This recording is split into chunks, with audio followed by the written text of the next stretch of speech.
Hey traders, it's Stephen Brooks, and today we're going to talk about how 90% of traders are successful trading on paper money, but only 10% of traders are successful trading on real money.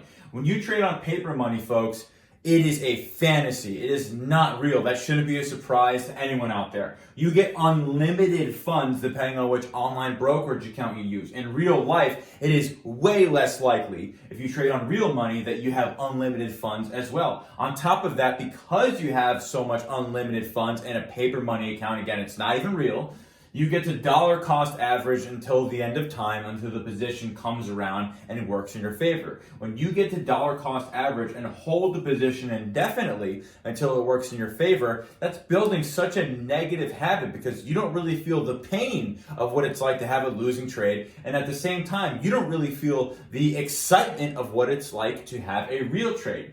One of the big problems is when people transition from paper money to real money is they might try one or two trades with real money and then they throw in the towel and they say, it's not for me. So one of the things that I could tell you right now is if you are a trader who is brand new or someone who is transitioning or looking to transition from paper money to real money, let me give you a little bit of advice.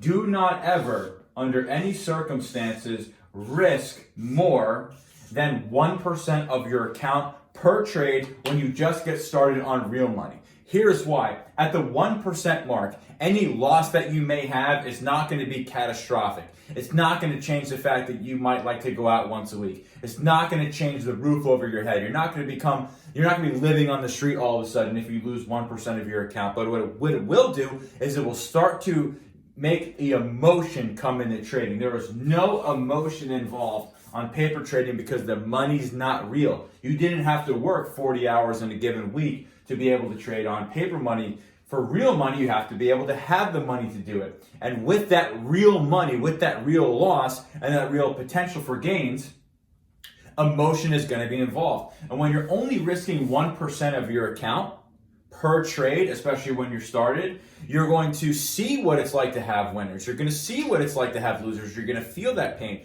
You're going to feel that excitement.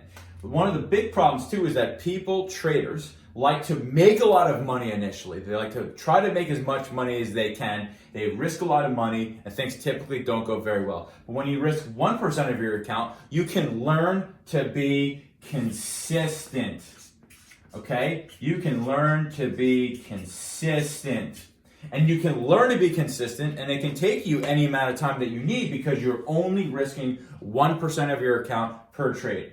Once you are consistent as a trader, and my definition of consistent is at the end of every single month, I have made money. I have turned a profit. Once you do that, then you can absolutely increase this to 2%, to 3%, to 4%, to 5%, whatever it is, because you've already gone through the pain of losing money, the excitement of making money. You've dealt with your emotions. The market has thrown a lot of things at you, so nothing is going to be brand new. Once you become consistent, then you can increase. If you're transferring from paper money to real money, I don't think you should, do not risk more than 1% of your account per trade. Learn how to be consistent while risking a very small amount of your capital. Once you are consistent at that 1% level, then you can crank it up to 2% per trade, 3% per trade, 4% per trade. So if I can summarize this, 90% of traders are successful on paper money, but only 10% are successful on real money. Now, I'm sure it's probably less than that. You have all these fantasies, not real, completely fake things that happen in paper money that never happen on real money. Once you get to real money, start very, very small. You can trade stocks in single digits. You can trade stocks in teens, like SLV, USO, UNG, very small stocks, $10 to $15 stocks that even if you only have a few $1,000s in your account, 1% is no big deal to place a trade there. Learn how to be consistent. Learn how to handle your emotions. Learn what it's like to trade day in and day out. And then once you are consistent, then grow the account, and that's when the big bucks follows. Use that, folks. I'm telling you, this is really going to help some of those folks that are struggling on real money. I'll see you all out there in the next video.